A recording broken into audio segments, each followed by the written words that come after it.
Just a few years ago, I was closed off, lonely, and drifting around with no direction. But 5 powerful mindset shifts transformed me into the most confident and fulfilled version of myself that I've ever been. If you've ever felt stuck, invisible, or if life was just happening to you, then I think this is exactly what you need to hear. So we're going to be doing a little hike today. It's my first time hiking alone. I actually wanted to do Devil's Peak, but it's so super gloomy that side of Cape Town. So I drove to Tygerberg Hill, and I'm going to be vlogging here. It doesn't look too busy, and the weather's, I'm like actually racing against the cold front right now. Wish me luck. I'm nervous. But it's always tough to start, it's always tough to start these things, but we will get through it. So yeah, let's go do our first hike alone and vlog. Always a vibe, always a vibe.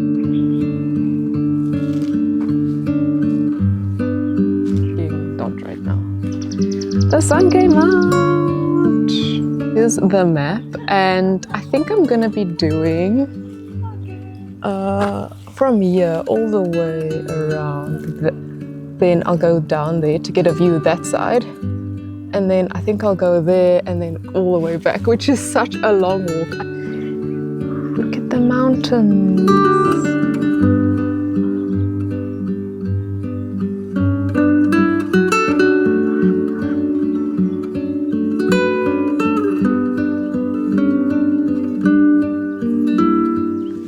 So I always used to feel wrong when I had negative emotions, like why am I dissatisfied? Am I overreacting? Always questioning myself, and like it would cause me to have so much self-doubt, and I would feel so stuck. Like if there was a negative situation and I felt negatively about it, then I would feel so wrong for feeling that way. All this caused so much self-doubt until I went to therapy, and basically, I learned how to validate myself as if I was a friend to myself. So telling myself that everything would be okay, that it's okay to feel what I'm feeling. And that really helped me become like more independent with my feelings. Like I didn't have to talk to someone about how I was feeling. I could just, validate myself and then like set down a boundary or move through the situation or resolve it in some way. So yeah, the first mindset shift that really changed my life was validating my own feelings, being honest with myself and believing myself. So speaking to myself, believing myself and being honest was the biggest game changer for my mental health. It created a trust that I am so grateful for. Number 1.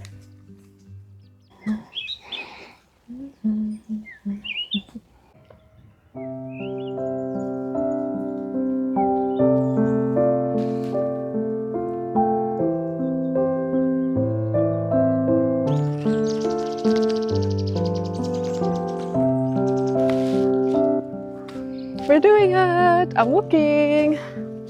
I'm excited. The sun is shining! The sun is shining! And it's beautiful. And I'm proud of myself. I almost didn't do this like 5 times, like honestly.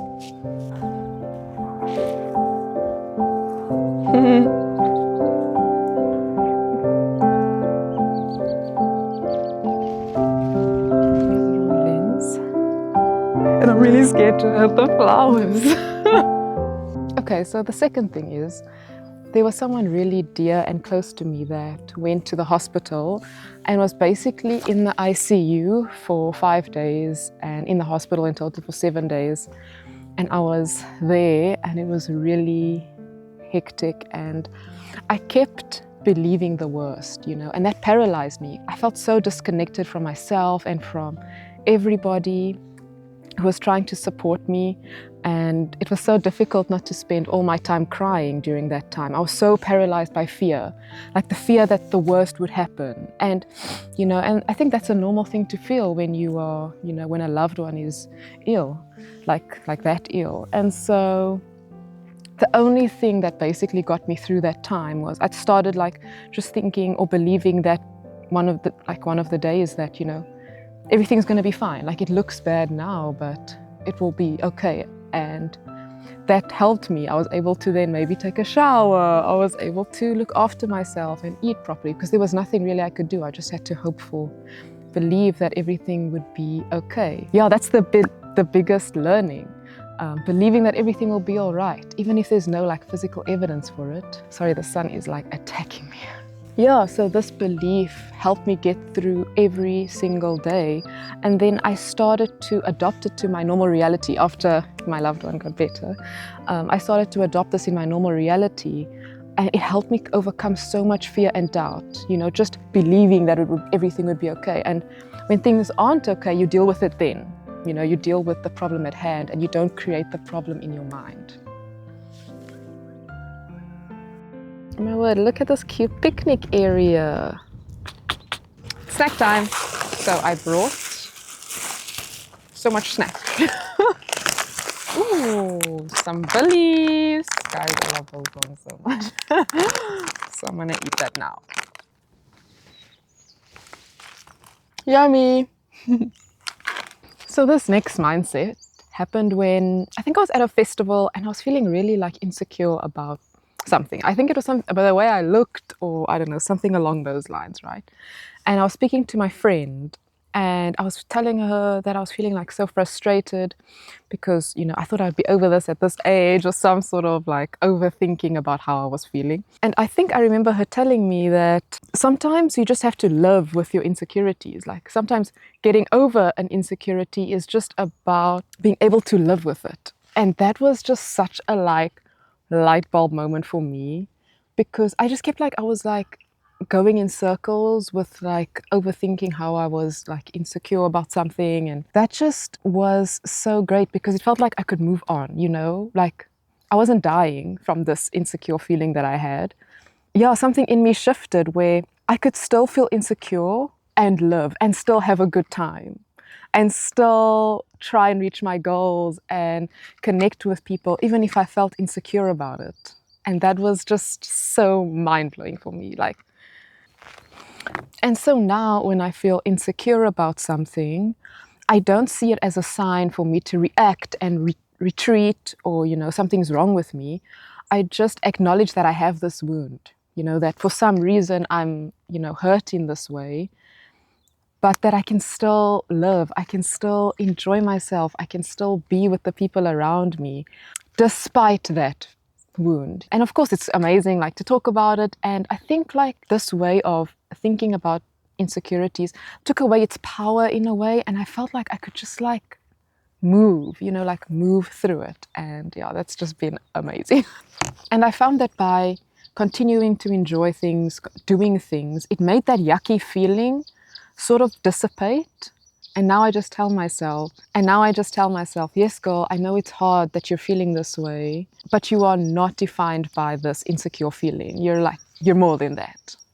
Or become comfortable with living with insecurities, because sometimes they're not going to go away.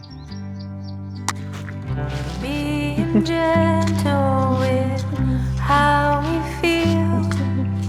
There's a charge in the room. I can feel all the fire rising. I'll handle with care. We will honor this tender space. So doing this task really freaks me out. It's me hiking alone by myself for many hours, which I've never done before. Taking videos in public, which is like super cringe.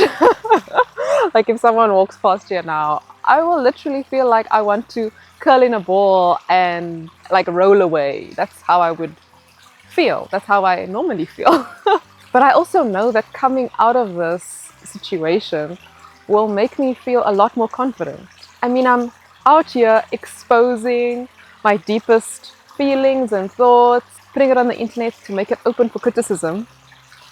And yeah, this is like a scary thing. And this leads me to my next mindset shift, which is using fear as a direction.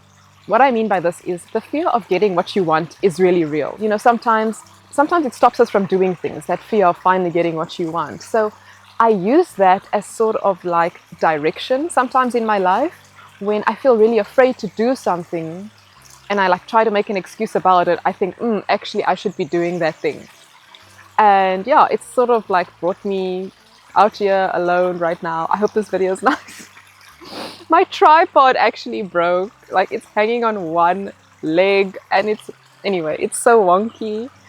So yeah, I actually have to backtrack. But anyway, a takeaway about this is that use fear as direction. Don't always let it cripple you. You know, sometimes, yeah, fear is good in life-threatening situations, but this is hardly life-threatening. It's a really safe nature reserve. And I won't die if someone sees me talking in public right now. So, use fear as direction. Time to backtrack. I hope I find my other piece of my tripod. So as you can see here, like, it has a knob, and there's no knob. It's missing. Like, it like fell right through. So I'm gonna go back to the picnic spot and hopefully I find it over there. I'm next to a stream, so it's pretty loud. Guys, I don't see it yet. Let me check the grass. Oh snap! Oh snap! Oh snap! Oh snap! Oh snap! Yay!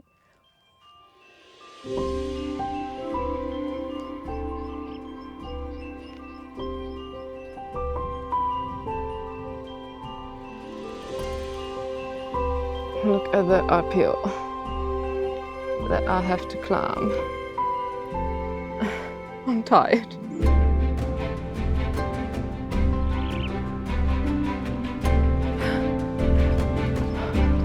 I'm almost there.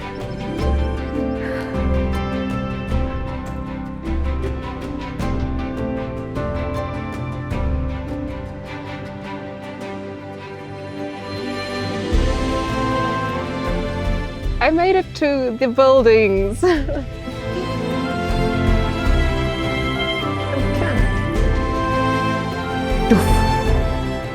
So I used to make a lot of excuses when I didn't feel like it was the right time to do something.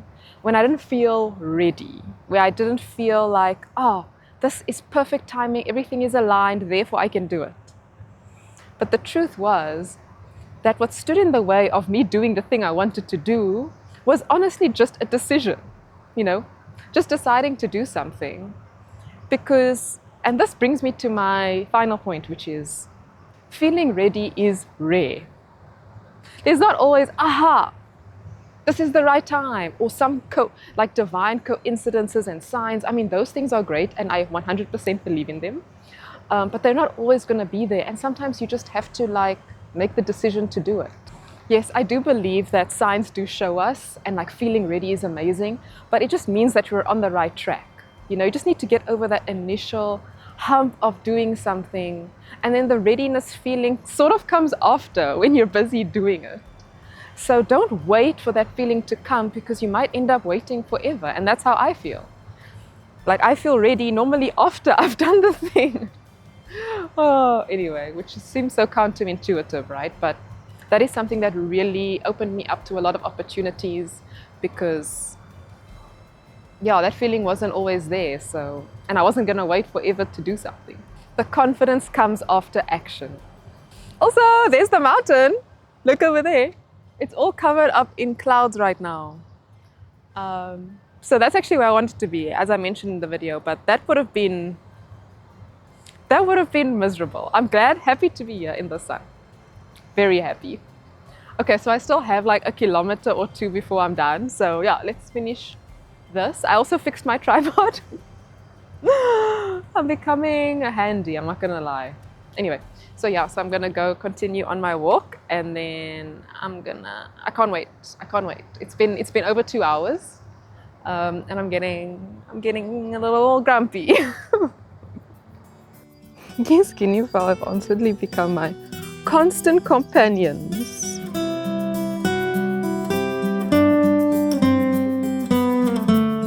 So this is like the other picnic area. How cute. Like, such a beautiful spot actually.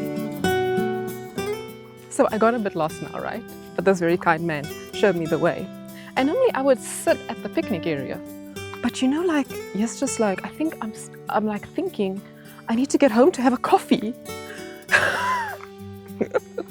Like, I've become a real addict, like, honestly. Oh, anyway. Oh, I see a little coffee shop over here. And so I'm back in the safety of my car. That was fun. That was good. According to my watch, I did 4 kilometers. So that's really little for 2 hours or like more than 2 hours of walking. But there was a back and forth. There was an up and down. There was filming to be had. So I actually made my first YouTube video about advice that I wish I had in my 20s. So if you like this one, I think you might like that one as well. And yeah, thanks for being here, and I hope you have a wonderful day. Bye.